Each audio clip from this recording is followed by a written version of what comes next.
Hello friends, welcome to my channel ABC Frenzy Classes। दोस्तों आइए एक नज़र डालते हैं डेली करंट अफेयर्स पर। पहला सवाल है हमारा, निम्नलिखित में से किस निशानेबाजी स्पर्धा में भारत के रुद्रांक पाटिल ने मिस्र के काहिरा में ISSF विश्व कप में भारत के लिए पहला स्वर्ण पदक जीता है? ऑप्शन पहला है 10 मीटर एयर राइफल, दूसरा 20 मीटर एयर राइफल, तीसरा 50 मीटर एयर राइफल तथा चौथा 100 मीटर एयर राइफल। दोस्तों हमारा सही जवाब है 10 मीटर एयर राइफल। भारतीय निशानेबाज रुद्राक्ष पाटिल ने मिस्र के काहिरा में ISSF विश्व कप में पुरुषों की 10 मीटर एयर राइफल स्पर्धा में अपना पहला विश्व कप व्यक्तिगत स्वर्ण पदक जीता। उन्होंने जर्मनी के मैक्सिमिलियन उल्ब्रिच को हराया, जिन्हें रजत पदक से संतोष करना पड़ा। क्रोएशिया के मिरान मैरिसिच ने कांस्य पदक जीता।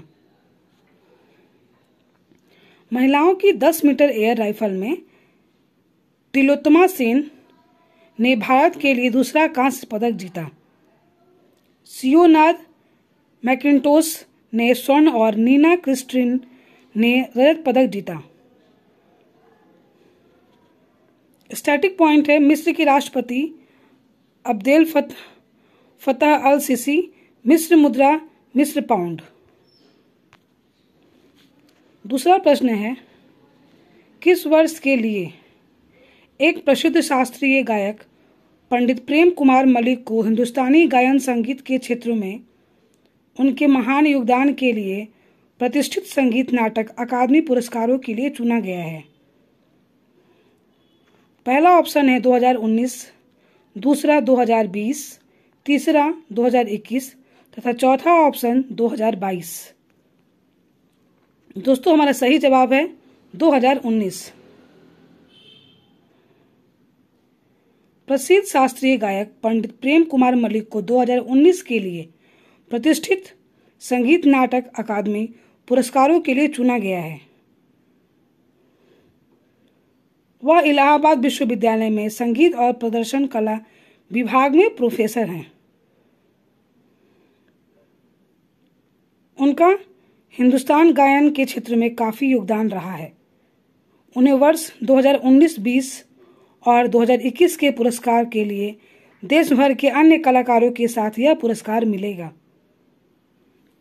राष्ट्रपति द्रौपदी मुर्मू 23 फरवरी को पुरस्कार प्रदान करेंगी। हमारा तीसरा सवाल है, विश्व सोच दिवस 2023 का विषय क्या है, जो लड़कियों और युवा महिलाओं को प्रभावित करने वाले मुद्दों के बारे में जागरूकता पैदा करने के लिए 22 फरवरी को प्रतिवर्ष मनाया जाता है? हमारा पहला ऑप्शन है our planet our peaceful future, दूसरा ऑप्शन है लीडरशिप, तीसरा डाइवर्सिटी इक्विटी एंड इंक्लूजन तथा चौथा ऑप्शन है peace building.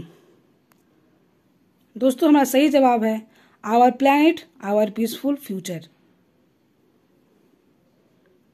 World organisation of girl guides and girl scouts ने हर साल 22 फरवरी को विश्व सोच दिवस मनाया जाता है। थीम हमारा ग्रह हमारा शांतिपूर्ण भविष्य। उद्देश्य है लड़कियों और युवा महिलाओं को प्रभावित करने वाले मुद्दों के बारे में जागरूकता पैदा करना। इस दिन का उद्देश्य सिस्टरहुड, एकजुटता और महिला सशक्तिकरण का जश्न मनाना भी है। 1999 में डबलिन में विश्व सम्मेलन में दिन का नाम सोच दिवस से विश्व सोच दिवस में बदल दिया गया था।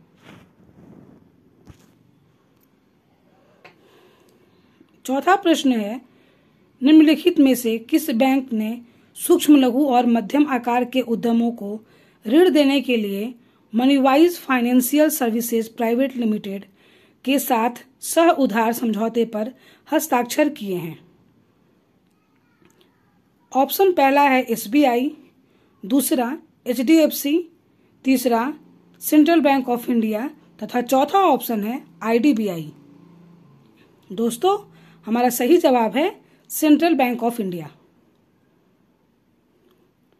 सेंट्रल बैंक ऑफ इंडिया और मनीवाइज फाइनेंशियल सर्विसेज प्राइवेट लिमिटेड ने सूक्ष्म लघु और मध्यम आकार के उद्यमों को ऋण देने के लिए एक सह उधार समझौते पर हस्ताक्षर किए। ये साझेदारी दोनों संस्थाओं के लिए पोर्टफोलियो का विस्तार करने में मदद करेगी। उक्त ऋण आरबीआई द्वारा जारी लागू कानूनों और दिशा निर्देशों के अनुपालन के अधीन होंगे। एमएफएसपीएल एक आरबीआई विनियमित गैर बैंकिंग वित्तीय कंपनी है जो एमएसएमई ऋण पर केंद्रित है। इसके कुछ स्टैटिक पॉइंट्स हैं। Central bank of India headquarter Mumbai, managing director and chief executive officer MV Rao. पांचवा प्रश्न है, फरवरी 2023 में निम्नलिखित में से किस नवरत्न पीएसयू ने एएमसीए कार्यक्रम के लिए एरोनॉटिकल डेवलपमेंट एजेंसी और नेटवर्किंग और सहयोग के क्षेत्र में दीर्घकालिक रणनीतिक सहयोग के लिए सिस्को के साथ समझौता ज्ञापन पर हस्ताक्षर किए? पहला ऑप्शन है कोल इंडिया, दूसरा बेल, तीसरा भेल तथा चौथा ऑप्शन है ओएनजीसी। दोस्तों, हमारा सही जवाब है BEL. Navratna PSU Bharat electronics and aeronautical development agency DRDO और सिस्को के साथ एक समझौता ज्ञापन पर हस्ताक्षर किए हैं। बीईएल और एडीए समझौता उन्नत मध्यम लड़ाकू विमान कार्यक्रम के लिए बीईएल और सिस्को अन्य संबद्ध सेवाओं के बीच नेटवर्किंग सहयोग और सुरक्षा के क्षेत्र में दीर्घकालिक रणनीतिक सहयोग के लिए। उद्देश्य है पूरक शक्तियों और क्षमताओं का लाभ उठाने के लिए। दोस्तों, बेंगलुरु में एरो इंडिया 2023 के दौरान इन समझौता ज्ञापनों पर हस्ताक्षर किए गए। छठा प्रश्न है, सेबी के प्रस्ताव के अनुसार सूचीबद्ध कंपनियों को अपने बोर्ड में सेवा देने के लिए निदेशकों की नियुक्ति के लिए खाली जगह में कम से कम एक बार शेयर धारकों से अनुमोदन लेना चाहिए। पहला ऑप्शन है 3 साल, दूसरा ऑप्शन है 2 साल, तीसरा ऑप्शन है 5 साल तथा चौथा ऑप्शन है 7 साल। सही जवाब है 5 वर्ष के लिए। दोस्तों, सेबी ने प्रस्ताव दिया है कि सूचीबद्ध संस्थाओं को अपने बोर्ड में सेवा देने के लिए निदेशकों की नियुक्ति के लिए 5 साल में कम से कम एक बार शेयर धारकों से अनुमोदन लेना चाहिए। कारण यह है कि किसी कंपनी में अस्थायी निदेशक पद पर कब्जा करने की प्रथा पर अंकुश लगाना। सेबी ने कुछ शेयर धारकों को दिए गए विशेष अधिकारों से संबंधित मानदंडों का भी प्रस्ताव दिया। व्यवस्था की योजना ढांचे के बाहर और सूचीबद्ध संस्थाओं को बाध्य करने वाले समझौतों पर सूचीबद्ध इकाई की परिसंपत्तियों की बिक्री, निपटान या पट्टे पर।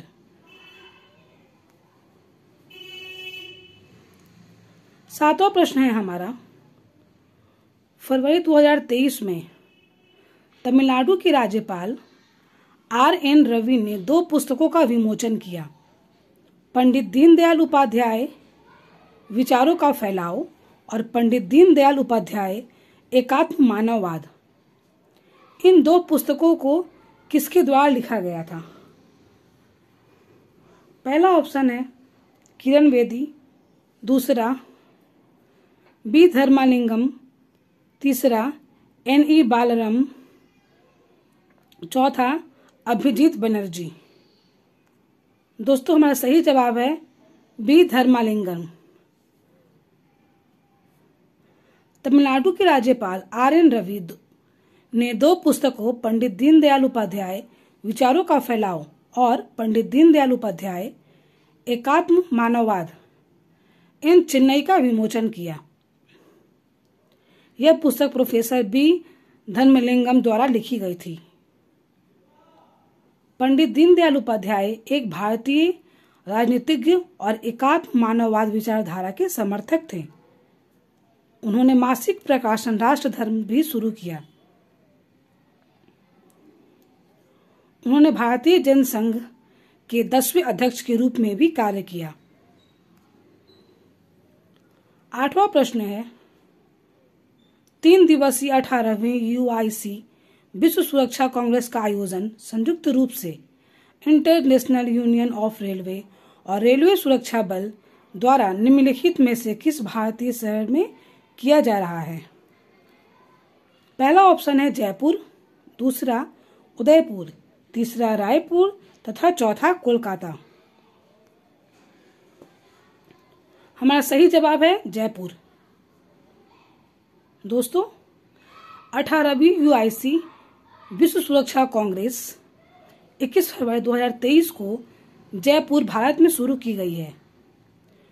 3 दिवसीय सम्मेलन का आयोजन संयुक्त रूप से अंतर्राष्ट्रीय रेलवे संघ, पेरिस और रेलवे सुरक्षा बल द्वारा किया जा रहा है। थीम है रेलवे सुरक्षा रणनीति, भविष्य के लिए प्रतिक्रियाएं और दृष्टि। विश्व सुरक्षा कांग्रेस एक विश्व स्तर पर मान्यता प्राप्त सुरक्षा मंच है। UIC या 1922 में स्थापित इंटरनेशनल यूनियन ऑफ रेलवे का मुख्यालय पेरिस में है।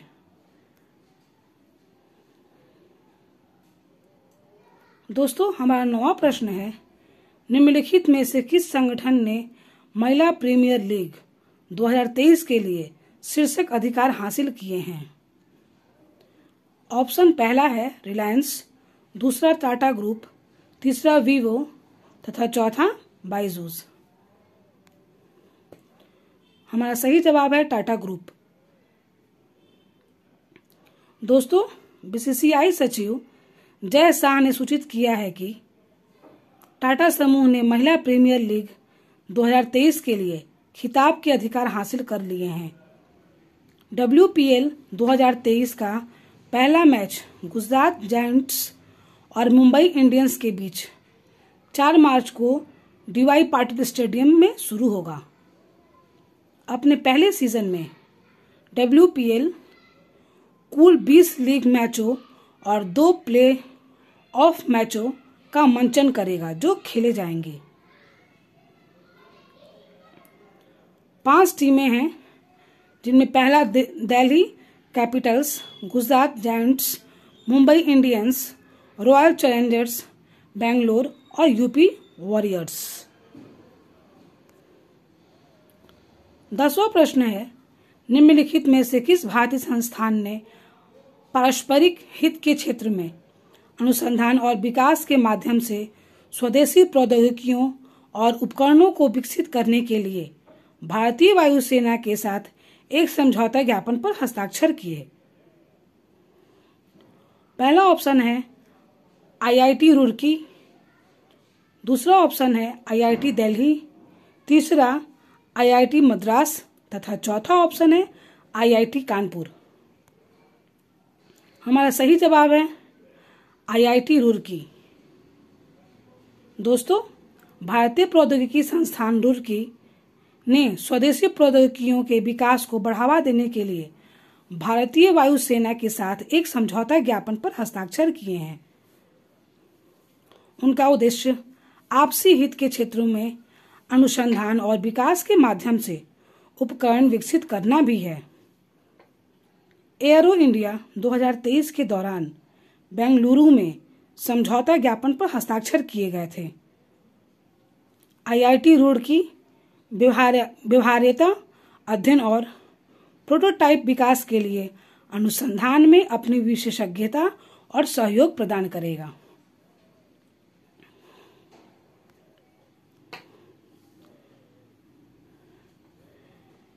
दोस्तों, आइए कुछ स्टैटिक जीके पर चर्चा करते हैं। पहला है आगरा फोर्ट, उत्तर प्रदेश। दूसरा अजंता केव्स, महाराष्ट्र। तीसरा एलोरा केव्स, महाराष्ट्र। चौथा ताजमहल, उत्तर प्रदेश। पांचवा group of monuments at Mahabalipuram, Tamil Nadu. छठा है सन टेम्पल कोणार्क, जो उड़ीसा राज्य में स्थित है। सातवां churches and convents of Goa, जो गोवा राज्य में स्थित है। आठवां फतेहपुर सिकरी, उत्तर प्रदेश।